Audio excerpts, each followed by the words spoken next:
Okay. And then when you say movement change, I mean, they're interchangeable terms, but I would assume that also means passage of events, right? Well, let me just real quickly deal with one thing. I'll come back to this. Uh, Champagne Poppy Kit Kat's brother, don't stress. You are totally absolved of any wrongdoing. I hereby absolve thee. Yeah, okay? Shit happens. You made a mistake in a wording and stuff, and I explained to you why, and it's fine. It's a sort of mistake that one would expect somebody to make until they get it explained to them adequately, as I have explained it to you. Be happy that you, unlike me, actually have resources, meaning you're able to talk to people who understand things rather than like me, where I was fucking thrust into the world with a bunch of fucking morons around me who were all presented to me as the ones who knew things, but they didn't know shit about anything. Anyway, so time, right? Well, I think that the SI, when we use introverted sensing, we basically turn the random happenings of any given day into blocks. Like we say, all right, well, cooking dinner. The time when I was cooking dinner, that's a block. That's an event. It includes all the actions that were comprised during the dinner making process. So we've defined time in that instance as an event block. And then we have a linear progression of event blocks in our heads. Lots of activities don't seem to count as blocks, which is why ENTPs have a tendency to have difficulty with punctuality and stuff, is because we don't tend to think of the time that it takes for us to drive from point A to point B, or the transition time between event A and event B as an actual event at all. We don't keep track of it with our weak SI, and so we just sort of forget about the fact that, oh yeah, I don't just instantly appear at the next event after I complete the first one. Right. Yeah.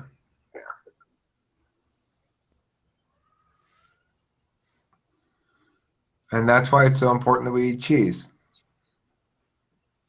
I just think it's very hard to define what an event is. It's an arbitrary boundary that we draw upon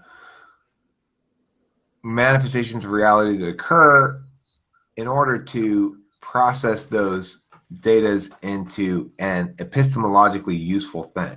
That's why SI is our epistemology. In other words, we can do cognition on shit that's happening right now in front of us. I can do cognition on this blinking light. Oh, I should turn the mic up or down because it's not blinking enough or blinking too much or whatever.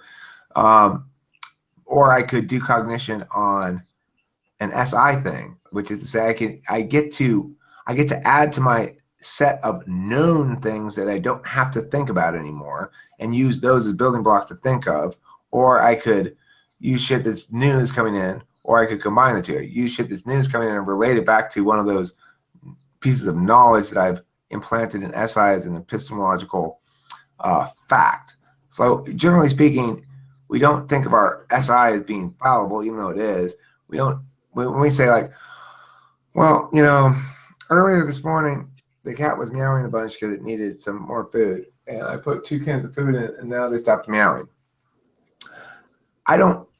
We might disagree about whether or not those things are causally linked or whatever interpretation, but I'm not going to think for a second, well, maybe my memory is wrong. Maybe I didn't feed the cats 5 minutes ago, which I did. I know I did. So we treat SI as an epistemological thing, knowledge rather than a metric, judging, and that's why it doesn't have any opinion about anything. It's like we talk about TI or FE as having an opinion as a quick shorthand of saying, when executing this manner of attention, I prefer X. But SI is not like that. It doesn't have a preference. It's supposed to not have a preference. It's supposed to be facts already in evidence that aren't in any dispute and don't need to be talked about anymore. So, but you would say that our delineation of what an event is or a set of events is arbitrary. That's the word you use.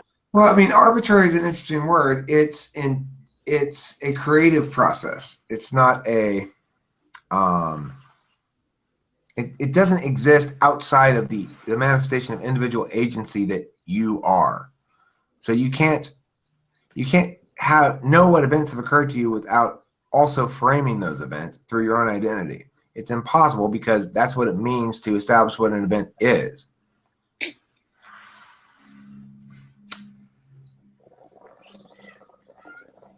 And that's what would separate us from the realm of intellect and forms and non-changing things.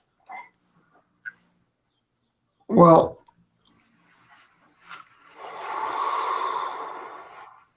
I think what makes us distinct from a purely metaphysical being is our physical natures. And that's where the time thing comes in. Because space without time has no distance.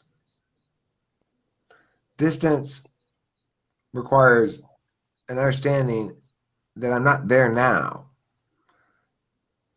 Mm-hmm. Nowness requires understanding that there be an opportunity to execute change of some sort, to make intentional action or unintentional action, or to manifest the self through any number of possible modalities. I might manifest the self through intentional action for any number of purposes. Like I'm going to intentionally show you this lighter for the purpose of showing an intentional action that's intended and is distinct from a non-intended action, such as the fact that I'm taking a breath in between phrases. That's not intended, it's necessary, it's something I can be aware of when I think about it, but normally I'm not. And I'm using this example to draw a distinction between intention and non-intention.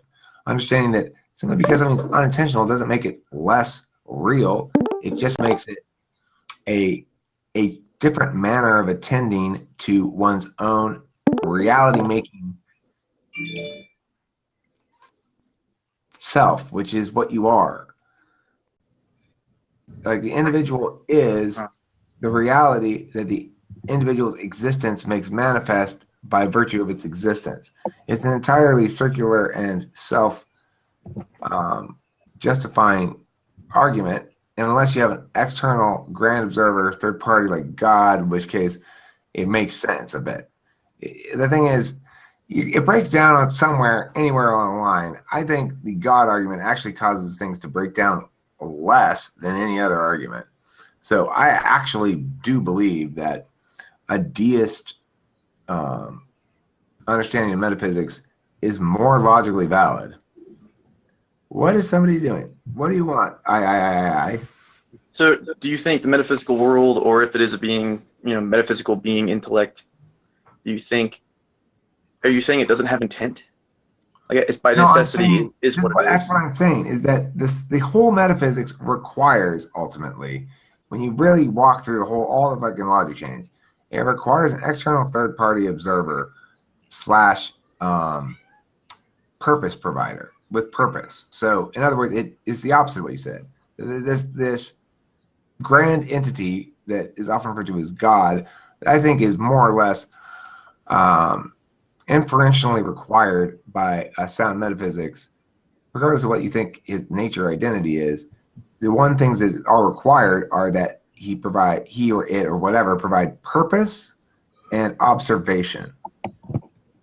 Those are the two needed elements. It could be God, it could be like some super advanced video game player or whatever, but it's got to provide purpose and observation, and that makes the metaphysics complete in ways that can't be completed in any other way. So, I mean, that's my take on it. I know a lot of people want to argue atheist positions and stuff, but that's you're way down back there. So just trust me on this. I've already gone through all those argumentation shits. Yeah, so I mean, I'm gonna write a proposal. I know you're not going to argue atheism, Mark. Don't worry. I wasn't talking to you about that. I know you're not going to argue that. Go ahead. Sorry. Oh no, I wasn't saying that. I was just saying. I'm studying Plotinus, right? So he would say that the one gives purpose insofar as, or God gives purpose insofar as is other and good, and it because of what it is, it creates things and gives purpose to things because things want to return to what the one is. Well, I mean, look, those kind of justifications are possible conclusions to draw. What I'm saying is the only thing that I've deduced, that I've concluded, is inferentially, not deductively, but inferentially necessary, is that God, quote unquote, we'll use that term as a shorthand, be observationally omnipresent. In other words, be able to observe everything in our universe concurrently, and that he provide purpose. There's no that's at the axiomatic level of why what I think is necessary axiomatically.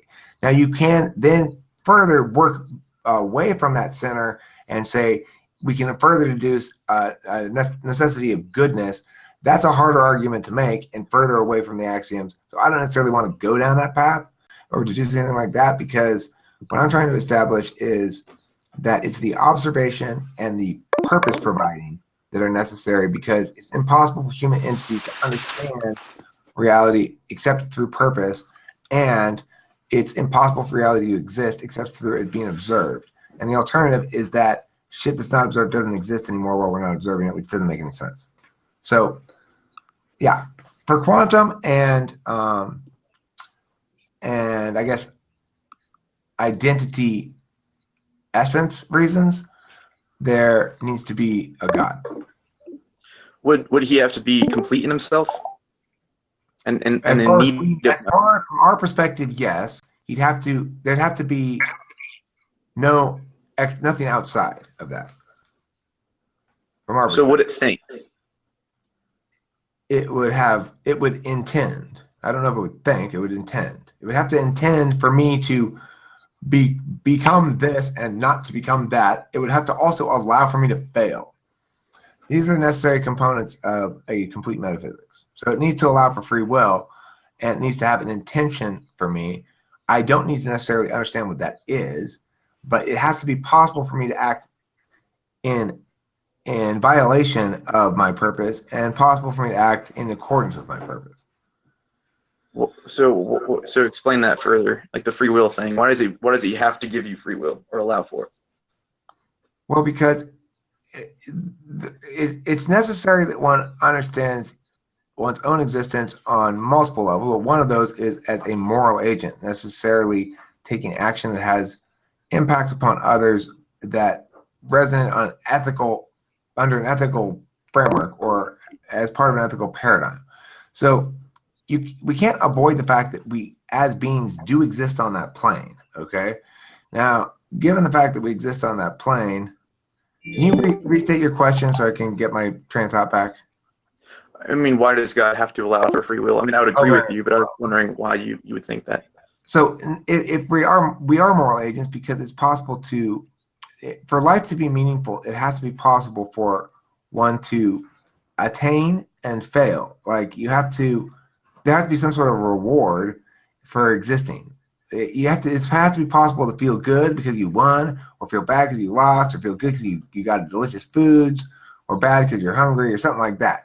You've got to have weight, or else there's no motivation. So the reason why there has to be free will is because it's necessarily the case that we do have the capacity to take moral and immoral action. It is necessarily the case that it has to be possible for me to act in accordance or not in accordance with my purposed identity as per the metaphysics need that God provide purpose and observation. And so therefore it has to be possible. God has to permit me the opportunity to fail to attain that destiny and fail to attain morally adequate status in order for such statuses and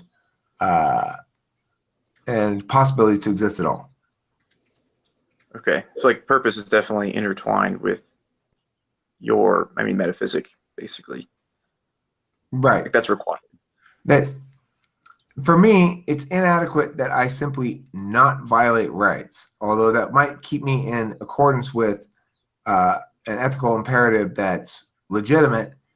It's not in accordance with my overarching purpose, and I can't warrant that claim. I can't say I know it's not in accordance with my overarching purpose because blah, blah, blah, blah, because at that juncture is where the transition from